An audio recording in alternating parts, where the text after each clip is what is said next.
بسم اللہ الرحمن الرحیم۔ ویسے تو سارے کا سارا قرآن پاک ہی بے مثل و بے مثال ہے، اور اللہ تعالیٰ نے اس کو نازل فرمایا ہے۔ یقیناً قرآن عظیم الشان کا ایک ایک لفظ رشد و ہدایت کا پیکر ہے اور منبع ہے۔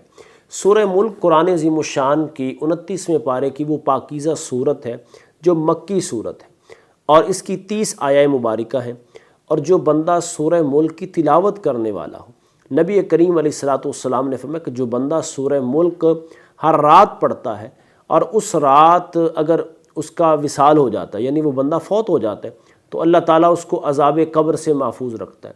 اور سورہ ملک کی تلاوت کرنے والے کا جو نزاع کا وقت ہے، جو بہت سخت وقت ہوتا ہے، اللہ اس وقت کی آزمائش سے مجھے اور آپ کو سبھی کو محفوظ رکھے اور ہمارا خاتمہ بالخیر فرمائے۔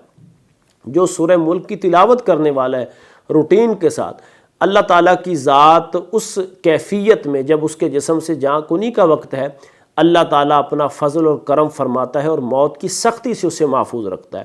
سورہ ملک قرآن عظیم الشان کی وہ پاکیزہ صورت ہے کہ صحابہ کرام فرماتے کہ ہم نے کسی جگہ پر خیمہ لگایا اور ہم یہ دیکھ رہے تھے کہ کوئی قرآن پڑھ رہا ہے لیکن پڑھنے والا نظر نہیں آ رہا۔ ہم نے دیکھا کہ ایک قبر سے قرآن کی آواز آ رہی۔ صبح حضور کی بارگاہ میں گئے، جب نبی کریم علیہ السلام کی بارگاہ میں گئے تو پھر سرکار کی بارگاہ تو جو ہو چکا ہے جو ہوگا حضور جانتے ہیں۔ سرکار کی بارگاہ میں گئے تو عرض کی کہ محبوبہ رات قرآن کی آواز آ رہی تھی، تو حضور نے فرمایا کہ کیا پڑھا جا رہا تھا؟ محبوبہ سورہ ملک پڑھی جا رہی تھی۔ فرمایا یہ قبر کے عذاب سے انسان کو محفوظ رکھتی ہے۔ یہاں ایک بات جو قابل غور ہے کہ قبر یقیناً بر یقین وہ کسی قاری قرآن کی یا حافظ قرآن کی ہے، تو گویا یہ بات کہنا میں حق بجانب ہوں کہ جہاں بڑے بڑے لوگوں کی قبروں کا نشان ختم ہو جائے گا، وہاں ایک قاری قرآن اور ایک حافظ قرآن کی قبر جو ہے، اللہ تعالیٰ اس کو بسیدہ نہیں ہونے دیتا، اس کو خراب نہیں ہونے دیتا، اس کی مٹی کو خراب نہیں ہونے دیتا۔ کیوں؟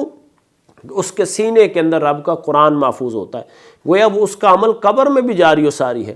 سورہ ملک جو ہے یہ انسان کے رزق میں بھی برکت دیتی ہے۔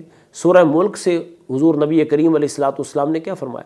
فرماتے جو بندہ سورہ ملک کی تلاوت کرتا ہے، سورہ ملک کی تلاوت کرتا ہے، اللہ تعالیٰ کی ذات اس کو عذاب قبر سے محفوظ رکھتی، اللہ تعالیٰ کی ذات فتنہ قبر سے محفوظ رکھتی، کل قیامت کے دن بھی اللہ تعالیٰ اس پہ کرم عطا فرماتا ہے، نزاع کے وقت بھی اللہ تعالیٰ کی ذات اس پر رحمت والے معاملات فرماتی ہے۔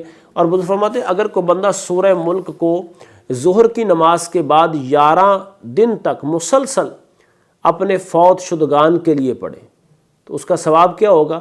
فرمایا اس کا فائدہ اور ثواب یہ ہوگا کہ جس کے بارے میں پڑھی جا رہی ہے اللہ تعالیٰ اس کی جو ہے بخشش فرما دے گا۔ سبحان اللہ۔ اپنے پیارے کے لیے والدین میں سے، بہن بھائیوں میں سے، بیوی بچوں میں سے، یار دوست میں سے کوئی بھی اگر دنیا سے گیا ہے تو سورہ ملک کی تلاوت کر کے اس کے لیے سال ثواب کریں گے، یقیناً بر یقین اللہ تعالیٰ اس کی مغفرت فرمائے گا اور انسان کے لیے بھی اس کو ذریعہ نجات بنائے گا۔ قرآن عظیم الشان کی ہر آیہ مبارکہ کے اندر بے پناہ نور اور انوار و تجلیات موجود ہیں۔ اللہ تعالیٰ کی بارگاہ میں دعا ہے کہ خلاق عظیم مجھے اور آپ کو قرآن عظیم الشان کی تلاوت کی توفیق عطا فرمائے۔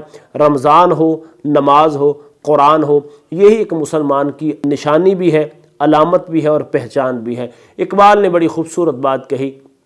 اقبال فرماتے درس قرآن کو گر ہم نے نہ بلایا ہوتا، یہ زمانہ نہ زمانے نے دکھایا ہوتا، اور وہ زمانے میں معزز تھے مسلمان ہو کر، ہم خوار ہوئے تارک قرآن ہو کر، وما توفیقی الا باللہ۔